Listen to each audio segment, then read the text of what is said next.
So this right here is a fake Xbox One. And not only is this console fake, but it actually has a higher resolution than the real Xbox One. So in this video, we'll unbox this console, we'll take an in-depth look at it and see if it's worth buying this console over a real Xbox One. Now this console also claims to have 800 games built in, but I'm willing to bet that there are not 800 unique games on this console. So if there are, I'll be going live and reading off every single game title on this console. So for my sake, I hope there's not 800 unique games, but we'll find out. So here it is, and honestly, this console right off the bat is very weird. There's some strange things about it. First of all, they call it an X Pro. Kind of reminds me of like an Xbox One, Xbox One X. They throw that X in there probably to, get that likeness there. And then 801 means there's 800 games here. And now looking at this console right here, it clearly looks just like an Xbox One. You've got the same disk drive slot location. You've got the same grate on the top right half of the console. You also have the power button in the exact same spot. You also have two USB ports, which are in the same location as an Xbox One S. So very strange. And then the even stranger thing is that this controller looks just like a PS2 controller, minus the A, B, Y, and X. But just some odd things obviously here. And then down here it says Ultra HD 4K HDMI, which is very surprising to me considering the original Xbox One, which is what this is modeled after, does not even have 4K. So questionable there. And then game speed FPS 1-to-1 output. Who knows what that means. Then here on the bottom, we've got some stuff about the controller. So you've got game list, quick browser, arrow keys, joystick, mode, select, L button, R button, key B, key A. That's a weird way to say that. Exit and ensure. Okay, that never heard it like that before, but that's what happens when you got Chinese companies making these and then they don't translate it to English properly.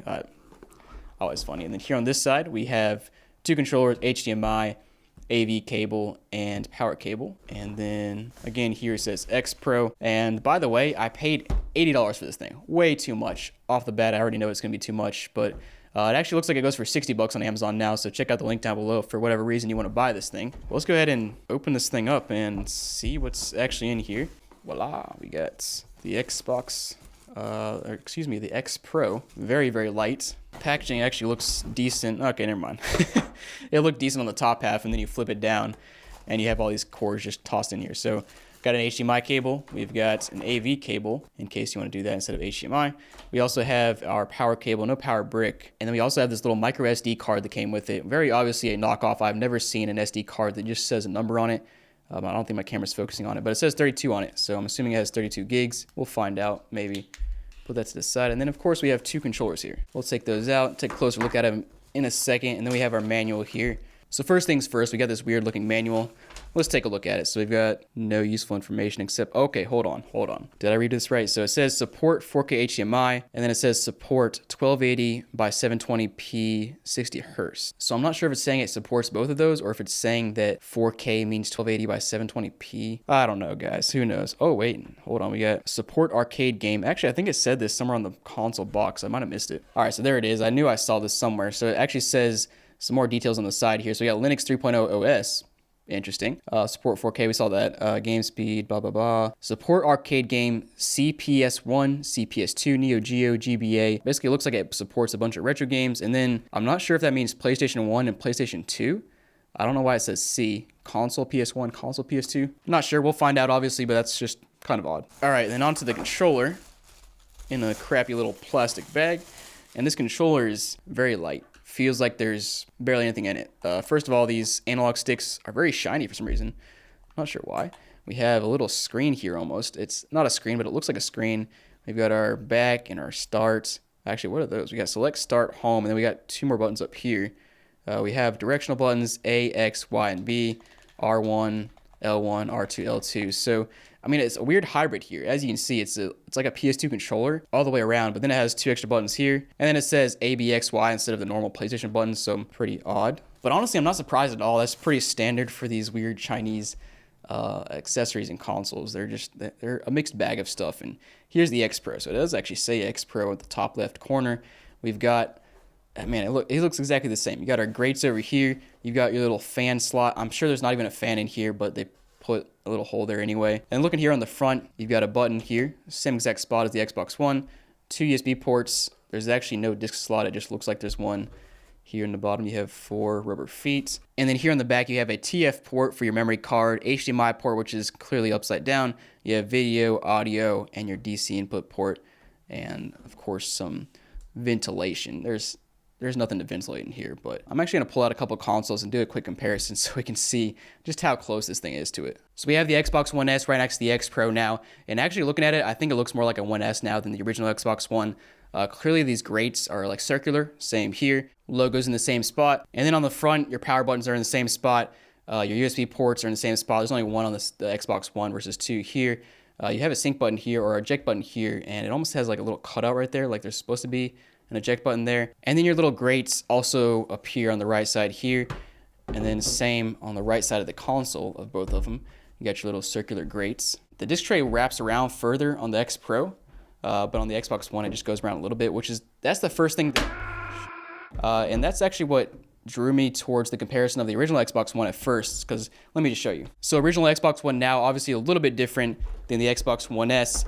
What drew me towards the comparison is I saw this, I knew this wrapped around, but it doesn't wrap around actually as far as I thought it did. But yeah, at first I was thinking more original Xbox One, now I'm thinking Xbox One S. Looks a bit more similar.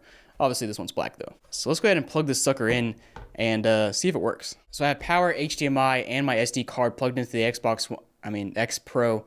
Now let's go ahead and press the button on the front and see if it turns on.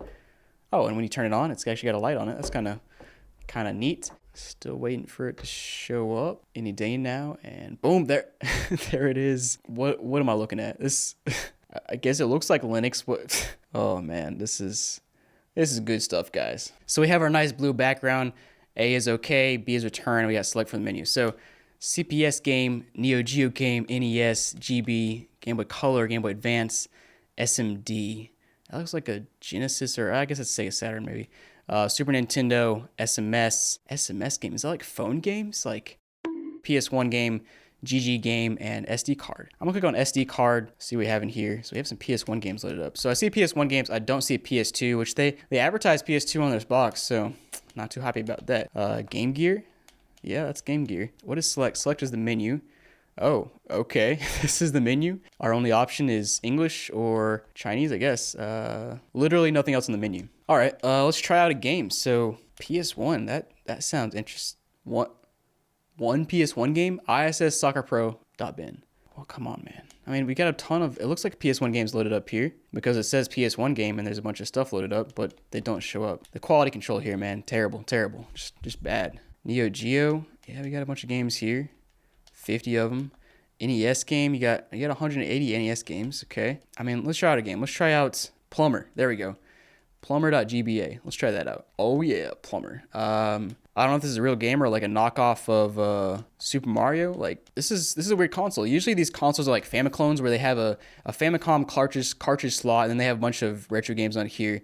This one does not appear to have a cartridge slot, and but basically my point is that some of these games have weird like knockoff games on them.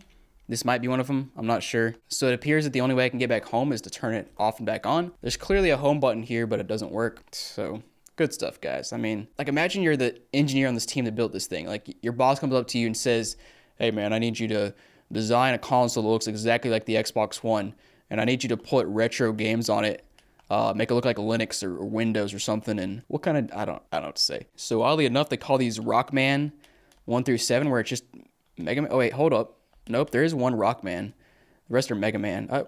See, this is the thing. Like, are these knockoff Mega Man games? Like, this one is actually called Rockman. What am I playing? Like, who built this? Rockman 7. Password, game start. I mean, I guess it's just a knockoff Mega Man? I don't know. Weird stuff. All right. That's enough. I'm so sorry for his ignorance. Hi, Danny the editor here. As a big fan of Mega Man, I take personal offense here in regard to what Jacob has to say about Rockman, right?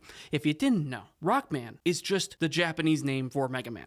When they made Rockman and wanted to put it out here in the States, they just decided to change it to Mega Man for whatever reason. But there's an added bit of weirdness here because he happened to pick this Rockman 7, which is not a thing. There's only 1 through 6 on the NES or the Famicom. And when you get past the title screen, you can see that these are all the robot masters you would fight in Mega Man or Rockman 6. So I don't know what this title screen is. I've never seen this. I tried looking this up. There's a fan-made version of like Rockman 7 for the Super Nintendo that someone's like downgraded to the NES or the Famicom version that you can play. But that's not this. This is just some weird mixture of 6 and 7. I don't know what's happening here. But either way, shame on Jacob for offending us Mega Man fans. I just couldn't let that stand. Now, I want to try this SMS game because Okay, never mind.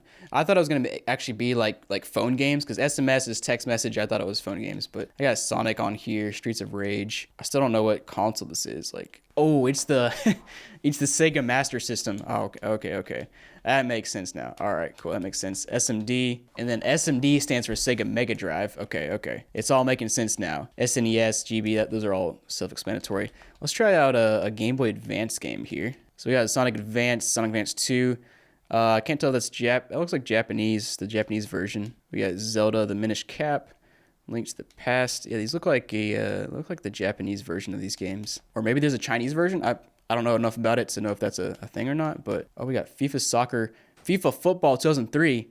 I didn't know they actually called it football in other countries. I thought it said I assumed it said FIFA Soccer in all countries, but that makes sense because everybody else calls it football. Only the US calls it soccer. We got Shrek Castle at the Castle. That looks like a fake game, but I guess it's real. Barbie and the 12 Dancing Princesses. Oh, that's my favorite game from when I was 28 years old. Elf Bowling 1 and 2. There's no way that's a real Game Boy Advance game. No way. Well, here it is. And strike on my first try. I'm a beast. Let me know down below if you ever have played Elf Bowling. Now, I'm going to go try this one PS1 game that loaded up. I doubt it'll even load. We'll find out. It's just amazing to me. Oh yeah, it loads up. Made by Konami. Makes sense. I mean, honestly, it was probably the only game that this console was powerful enough to play.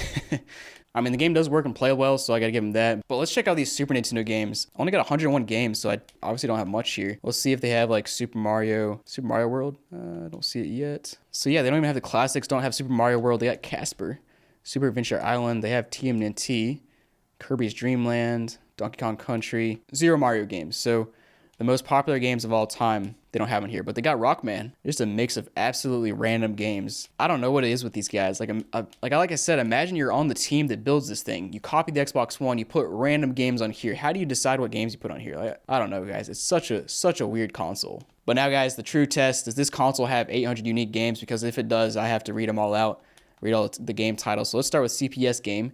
We got 28. Neo Geo, we got 50, so we're at 78. NES, we got 180. So 78 plus 180. Pulling out my calculator here so I don't have to do math. Next up, we got GBA game. We got 105. So now we're at 363. Game Boy Color, we got 45. I don't know, guys. It's not looking good. We got 63 on Game Boy. SMD, we got 145. SNES, we got 101. Okay, never mind. We're getting close here. SMS, we got 50. Game Gear, we got 40. Oh, and we're at 807. PS1, we got 1. So we got 808 games here, guys. Oh, just barely. So I guess I'm gonna be going live and reading all these games out. I mean, to be fair, like I'm sure there's some repeats in here. Look, oh, never mind. Those are 2 different games. I mean, if we have Sonic the Hedgehog on the Sega Master System, as you can see, and also on the Mega Drive, does that really count as 2 unique games? I mean, I guess so. Also on the Game Gear. I mean, come on, man. But I guess they're technically unique. You guys done me dirty here. But I guess I'll do it, guys. I'll leave a link down below to my live stream, probably be in a couple weeks. But yeah, in the meantime, let's take this console apart and see what's inside of this thing. First of all, it's not worth $80. I can tell you that because it's just emulation of old consoles. But let's take it apart, see what's inside. The screws are finally removed. Let's go ahead and remove this cover here. And there it is. And as I expected, this thing is absolutely tiny. It's always funny how they do this. They put it in a massive piece of plastic, and then it's just tiny little boards. So first of all, this is our USB port. So we got our board going from the USB ports to the main board right here. And then we have our video out, which is its own board as well. So you got actually that's just AV. This board right here has your HDMI. And then up here is your power button, which obviously wires back to here. They use some nice little masking tape there to tape it down. But this right here in the corner is the star of the show. Now, like I mentioned earlier, a lot of these consoles are Famiclones, and they have a Famicom's cartridge slot on it. This one does not. This one actually seems to be some sort of proprietary board. It says ATM 7013 TV box version 2.2. Let me look that up real quick and see if that's something you can actually buy online. Yeah, so from a quick Google search, it appears that this board is in some other products that you can buy for much cheaper than $80. But of course, this one comes with free games on it. Free games. But the other thing I noticed is there's a micro USB port on the corner here. And I'm guessing you could plug into your computer, you could reprogram this whole entire board and do other stuff on it rather than just the retro games they put on it. Because obviously other people have used this board for other purposes, as I just saw online. But just interesting. So thanks for watching, guys. Hope you enjoyed the video. If you did, make sure to like and subscribe down below. And have a great day.